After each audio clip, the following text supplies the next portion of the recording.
Salut à tous, on se retrouve aujourd'hui pour l'épisode 1193 du Zap Image. On commence tout d'abord avec les résultats du championnat italien qui avait lieu hier. On commence avec l'AC Milan qui se déplaçait du côté de la Sampdoria. Et grosse victoire une fois de plus de l'AC Milan, 4-1 à l'extérieur. On peut voir que Zlatan inscrit un doublé, un but de Çalhanoğlu et un but de l'ancien Lillois Raphaël Leao. Donc l'AC Milan les gars poursuit son incroyable forme depuis le retour de la Serie A. L'AC Milan les gars, c'est une équipe en ultra forme, aucune défaite depuis la reprise des matchs en Serie A. Donc c'est simple, sur les 11 derniers matchs, c'est quand même 8 victoires. 3 matchs nuls, 0 défaite, pour vous dire que tout va bien actuellement pour cette équipe de Milan. Donc gros match encore de Zlatan Ibrahimovic hier soir, donc l'ancien parisien. Il a quand même inscrit 2 buts et une passe D, donc 9 buts et 5 passes D en 17 matchs de Serie A depuis son arrivée. N'oubliez pas qu'il était revenu au club l'hiver dernier. Il est impliqué dans un but toutes les 91 minutes en moyenne. Zlatan Ibrahimovic. On continue une fois de plus avec lui, donc il est devenu le premier joueur de l'histoire à marquer 50 buts ou plus pour l'AC Milan et l'Inter Milan, donc les deux gros clubs on va dire de la ville de Milan. Donc 57 buts inscrits avec l'équipe de l'Inter et 50 actuellement avec l'équipe de l'AC Milan, donc félicitations aux Suédois. On va parler d'un autre joueur aussi qui est très bon actuellement du côté de l'AC Milan, c'est le Turc Hakan Çalhanoğlu, est impliqué dans 14 buts en 11 matchs depuis le retour de la Serie A, donc c'est simple, 6 buts et 8 passes D pour le joueur Çalhanoğlu.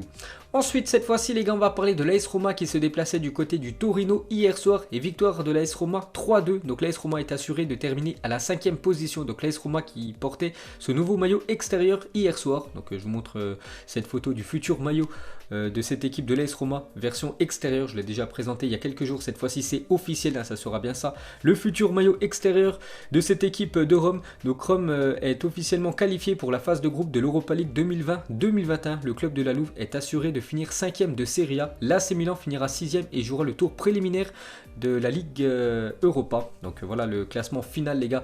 5e position l'AS Roma, 6e position l'équipe de l'AC Milan et 7e position l'équipe de Naples. Donc normalement Naples l'année prochaine les gars, ça jouera aucune coupe d'Europe à part bien sûr s'ils gagnent la Champions League. Cette fois-ci les gars, on va parler du champion d'Italie, l'équipe de la Juventus qui se déplaçait du côté de Cagliari hier soir et défaite de la Juventus 2-0. Mais bon, la Juventus est sacrée championne d'Italie depuis quelques jours. Donc bien sûr cette défaite ça fait rien du tout à cette équipe de la vieille dame. Donc la Juve tombe de nouveau et est battue par le 13e du championnat. Une petite info sur l'équipe de Cristiano Ronaldo. Cette fois-ci les gars, on va parler de l'équipe de la Lazio de Rome qui joue contre Brescia et victoire de la Lazio 2-0, un but de Correa et un but surtout de Ciro Immobile, l'attaquant italien les gars qui n'arrête pas de marquer actuellement. Il marque but sur but. Donc Immobile vient d'inscrire son 35e but de la saison en Serie A. Il devance maintenant Robert Lewandowski dans la course au soulier d'or. Donc le soulier d'or, vous savez c'est quoi, hein? C'est le meilleur buteur dans les 5 grands championnats européens, celui qui marque le plus de buts en championnat. Et avant c'était Robert Lewandowski avec 34 buts et maintenant Immobile est à 35 buts. Donc c'est lui qui va certainement remporter ce soulier d'or. Donc Immobile est désormais en tête du soulier d'or avec 35 buts, le trophée du meilleur buteur européen de retour en Serie A. Donc ça c'est officiel. 13 ans plus tard, le dernier joueur de Serie A à avoir remporté ce soulier d'or, c'était Francesco Totti en 2006-2007.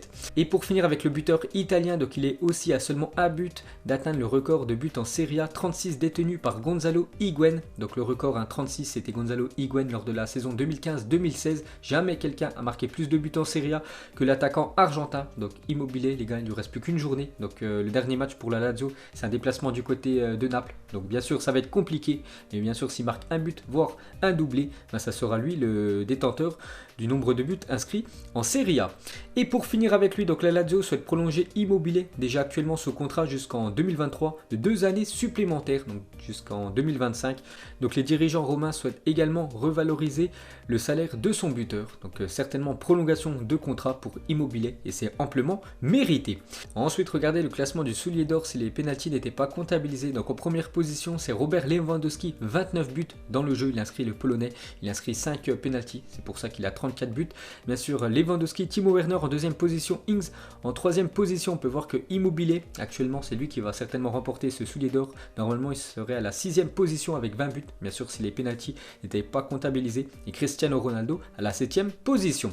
Ensuite les gars, on va parler d'une autre rencontre hier, un match très important, c'est un match pour monter la saison prochaine en Première Ligue et Brentford jouera la finale des playoffs pour accéder à la Première Ligue. Donc Brentford s'est imposé 3-1 face à Swansea.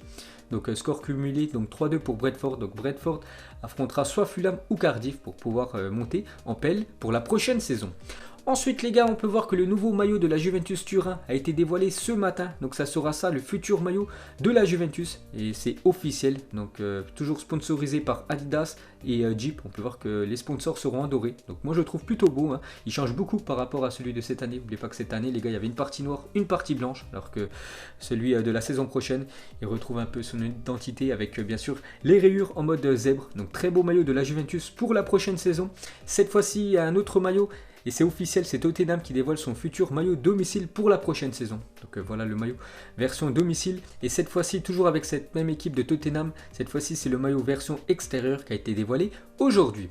Et pour finir avec les maillots de foot, donc le nouveau maillot domicile du Real Madrid version 2020-2021 sera dévoilé dans exactement 2 jours. Donc j'ai pris cette photo hier, donc normalement demain on saura le maillot officiel du Real Madrid pour la prochaine saison. Ensuite, cette fois-ci, Nike dévoile le ballon de la Première Ligue pour la saison 2020-2021. Donc c'est le même ballon qu'il y aura en Serie A les gars. Donc ça sera ce ballon-là qui sera utilisé par les équipes de Première Ligue pour la prochaine saison. Ensuite, on peut voir que Lyon portera son nouveau maillot avec un flocage or pour la finale de la Coupe de la Ligue contre le Paris Saint-Germain demain soir. N'oubliez pas que demain, les gars, finale de la Coupe de la Ligue, le PSG contre l'équipe de l'OL. On peut voir que Lyon portera ce nouveau maillot pour la prochaine saison avec un flocage en or. On peut voir Memphis 11, hein, peut-être le néerlandais sera titulaire demain. Donc une déclaration, les gars, de Marcelo sur la blessure de Kylian Mbappé la semaine dernière. Il a dit parfois on veut le ballon et ça ne marche pas. Le foot c'est comme ça, c'est une blessure grave pour Mbappé, mais Perrin n'a pas fait exprès. Il a essayé de toucher le ballon, ça pouvait passer. Donc voilà ce que dit le défenseur brésilien Marcelo, qu'en gros Perrin n'a pas fait exprès de blesser Kylian Mbappé. Ensuite on va parler de Neymar, normalement demain titulaire, bien sûr, la star brésilienne contre l'équipe de Lyon lors de cette finale de la Coupe de la Ligue. Donc Neymar a l'air plutôt heureux à Paris, donc Neymar est confiant et heureux. Donc la nouvelle sortie rassurante de Neymar sur son avenir. Donc Neymar se sent désormais comme un poisson dans l'eau et n'a jamais été aussi épanoui au PSG. Une atmosphère très positive qui devrait forcément influer sur son avenir, alors que Leonardo pourrait bientôt proposer une prolongation de contrat à l'attaquant brésilien et ce dernier a affiché un nouveau discours rassurant sur son avenir au PSG. Donc déjà il a dit bien sûr que je suis heureux. Il a aussi dit nous avons 4 finales devant nous, nous avons gagné la Coupe de France et nous avons la Coupe de la Ligue demain. En plus des 3 matchs de Ligue des Champions, chaque match est une finale et voilà notre état d'esprit. Nous jouons toujours pour gagner. Donc voilà la déclaration de Neymar, se sent très bien au Paris Saint-Germain et vraiment ses objectifs pour la fin de saison tout simplement c'est de tout remporter, bien sûr, donc la finale de la Coupe de la Ligue demain et la Ligue des Champions dans les futures semaines. Et pour finir les gars avec Neymar, donc n'oubliez pas ses stats en carrière depuis qu'il a commencé sa carrière de footballeur, donc en tout 593 matchs, donc avec ses anciennes équipes, hein, donc Santos, le PSG, le Barça et le Brésil, 593 matchs, 372 buts, 202 passes décisives, des stats exceptionnelles et 24 titres quand même pour la légende Neymar. Et pour finir avec lui, donc un fan sur Twitter posant une question à Benzema. Donc hier j'ai dit que Benzema avait fait une FAQ sur sa chaîne YouTube. Donc au top 5 des meilleurs dribbleurs, donc Benzema, il a dit Neymar, je m'arrête à Neymar pour lui. Il y a simplement Neymar hein, qui est au top du top niveau dribble. Et pour finir avec Karim Benzema, il a dit si je pense au ballon d'or, bien sûr, tout le temps, depuis mon enfance, mais ce n'est pas quelque chose qui me rend fou tous les jours. Le terme ballon d'or est toujours là quand on est footballeur professionnel et quand on est compétitif. Dommage pour lui, hein, parce que cette année, il aurait vraiment pu prétendre à remporter ce ballon d'or, surtout s'il sera allé loin en Ligue des Champions. Dommage, hein, parce que cette année, le ballon d'or est annulé.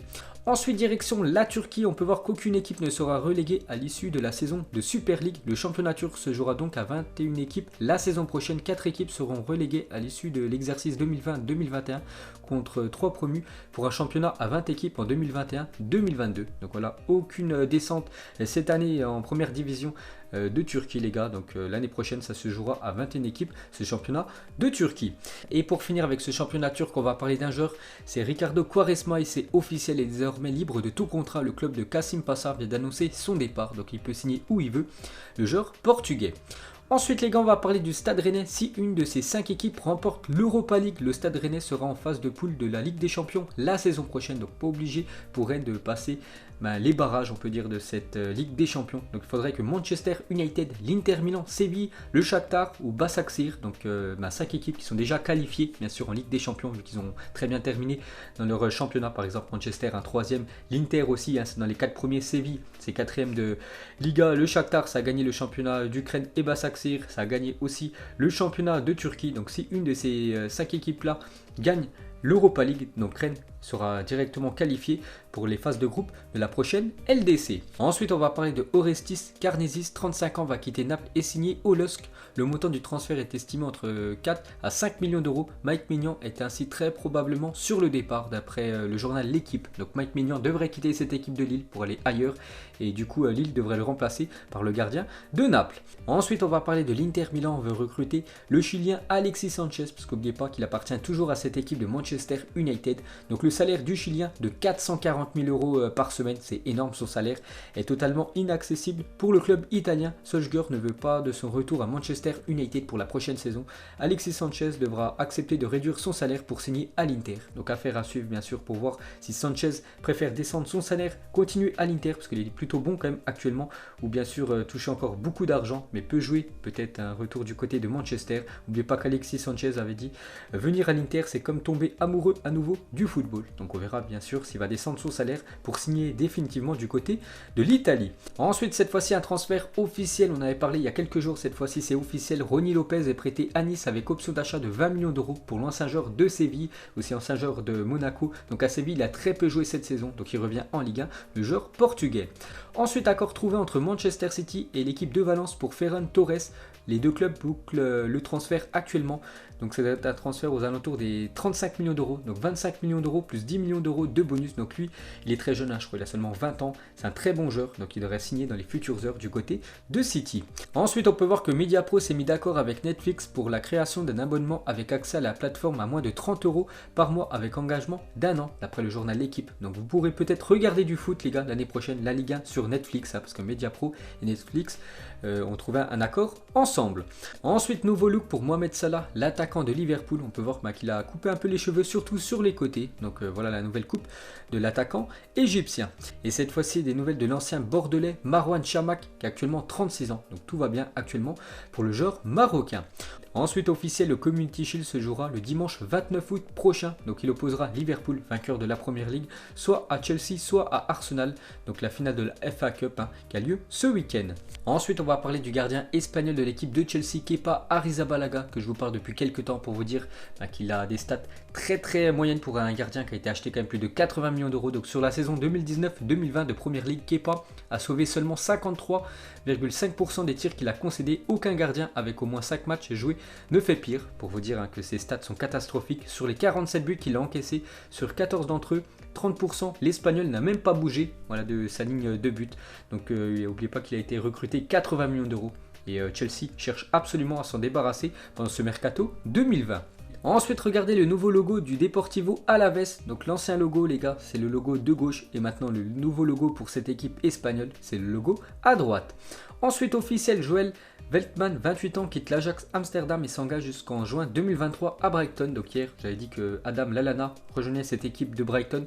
Et cette fois-ci, c'est le défenseur néerlandais Veltman, les gars, qui a 28 ans, qui rejoint cette équipe anglaise. Et le défenseur de l'Ajax, Veltman, a signé à Brighton et a décidé de porter le numéro 34 en hommage à Abdelhak Nouri. Il a dit: j'ai choisi le numéro 34 pour rendre hommage à Happy Nouri.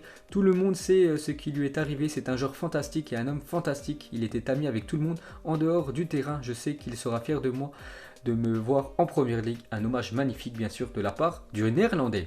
Ensuite, regardez cette magnifique image du stade San Paolo en fin de journée. Donc le stade de Naples, magnifique image donc du stade de Naples avec les montagnes au fond, magnifique photo. Et cette fois-ci un autre stade, c'est le Mercedes-Benz Stadium, stade de l'Atlanta United aux États-Unis. Regardez ce chef-d'œuvre, magnifique stade, peut-être l'un des plus beaux au monde. Ensuite, regardez les nominés pour le trophée de joueur du mois de juillet en Première Ligue. Donc on a le choix entre Antonio, Giroud, Pop, Pulisic, Sterling, Harry Kane et Anthony Martial qui le mérite le plus. Donc moi je donnerais quand même à l'attaquant français Anthony Martial qui a été très bon pendant ce mois de juillet avec l'équipe de Manchester.